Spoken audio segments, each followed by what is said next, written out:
Hey YouTube, today's video is brought to you by the words piece of crap.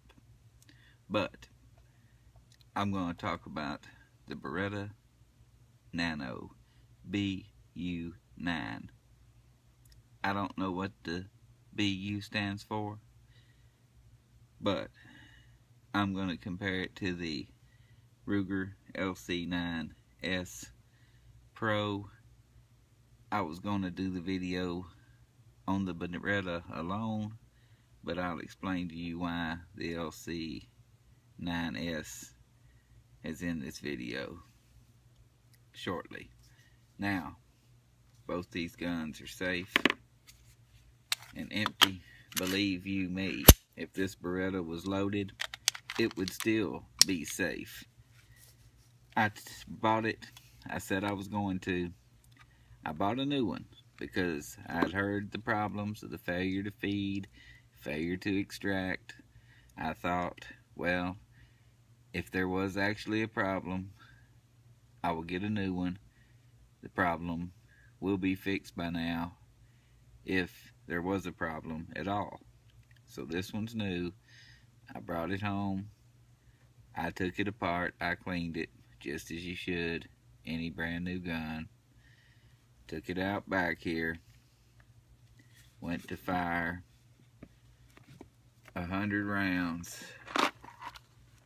Winchester, white box, 115 grain, full metal jacket.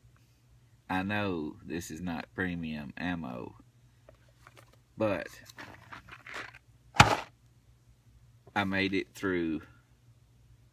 Well, no, let me correct that. I did not make it through one single magazine. First magazine, failure to eject. Second magazine, same thing. Third magazine, same thing. Fourth magazine, same thing.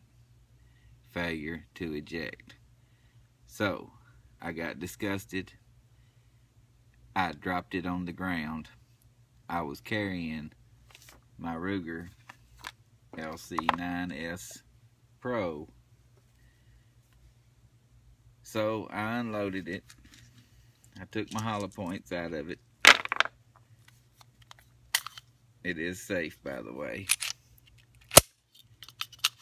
And I proceeded to shoot the rest of the box, because I didn't have all day.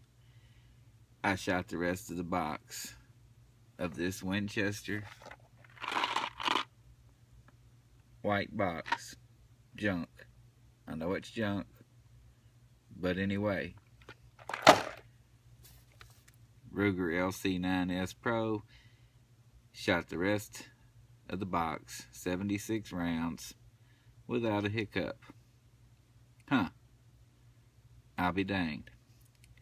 But anyway, that's the only reason the Ruger LC9s is in this video. I intended to make a video of the Beretta Nano by itself. I'm still going to put this LC9, the Nano, the Glock 43, have one more video, declare the winner of my single stack 9 summer carry shootout.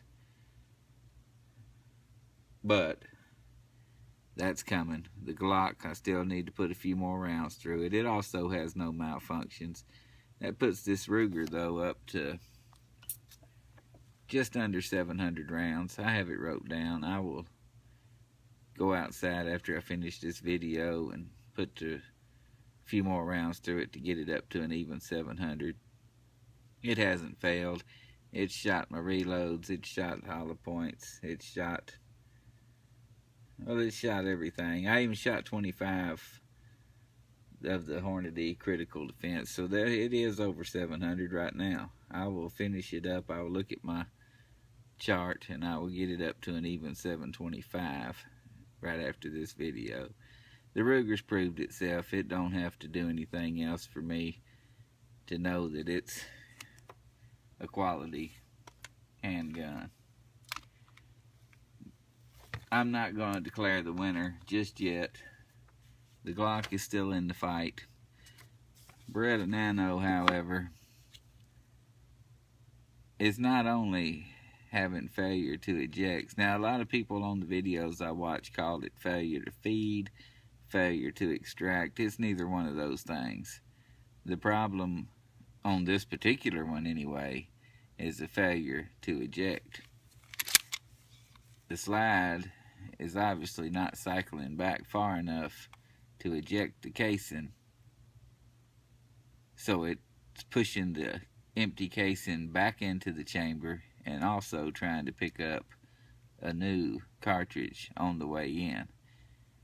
So that is not a failure to feed, that is not a failure to extract, that is a failure to eject.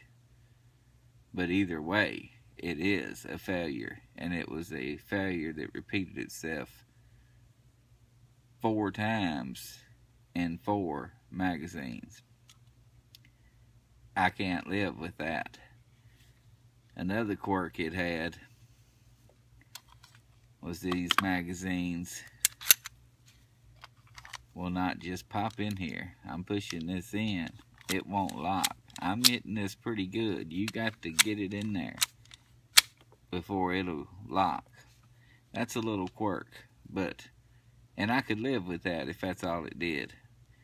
But these little quirks start adding up, and next thing you know, you got yourself a paperweight.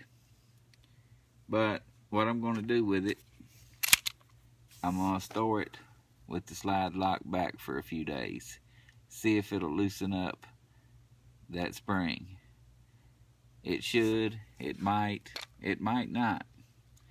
But I'm not gonna shoot high dollar self-defense rounds through it all the time just because it won't cycle the cheap stuff. Now, I haven't tried any of my reloads. I purposely did not try the reloads because I didn't want to blame any failure that it may have. You believe? Look at that. I didn't want to blame any failure that it may have on my ammo. So, the Ruger, which was going to set out of today's video, had to come in and bat clean up to finish my box of shells up. Let me show you this Ruger mag. This Ruger mag, one finger. What's that?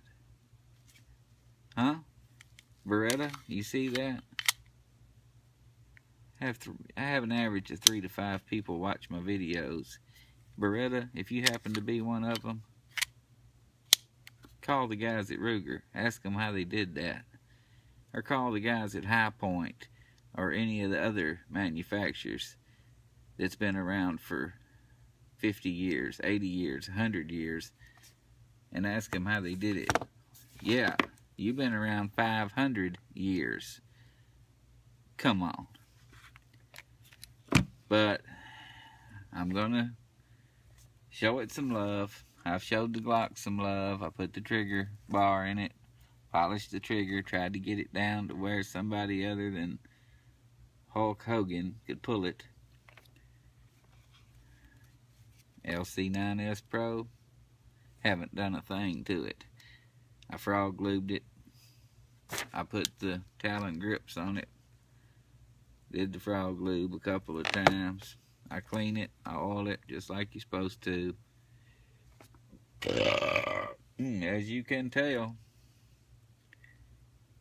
still hanging with the Dr. Pepper 10.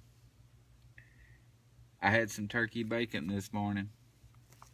Me eating that turkey bacon was about like this Beretta trying to eat this white box Winchester ammo.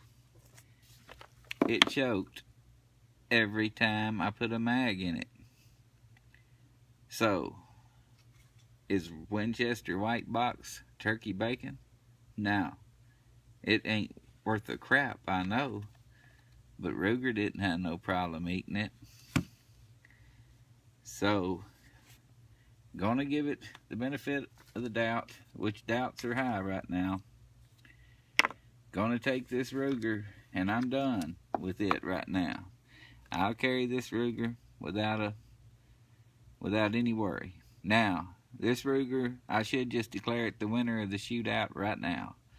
But I'm not, because the Glock hasn't failed me either. I still need to put a few more rounds through the old Glock 43, and I'm going to do that. I'm going to try to get a few more through this Beretta, if I can free up a big block of time to get 100 rounds through it. I might as well just make me a pound of turkey bacon, and me and the gun can just choke together. But, gonna do it. Gonna finish what I started. Gonna declare a winner of this shootout. Even though it's looking like it's the Ruger, I'm still gonna finish what I started. The first automatic pistol I ever bought was a Ruger P85 back in the mid-80s. 87, 88, it wasn't very old. It weighed a ton, it was huge. It was a 9mm. Very first automatic handgun I ever owned. And it was big and it was a brick. But it was reliable, even though it was too big to carry. But I've never really been a big fan of Ruger's automatic pistols. I like their revolvers. I love the 1022. Gonna have a red label over and under one of these days if I ever find an older one. But I never was a fan of their pistols. But this LC9s Pro is really impressing me up to this point. This Beretta Nano is kind of depressing me up to this point.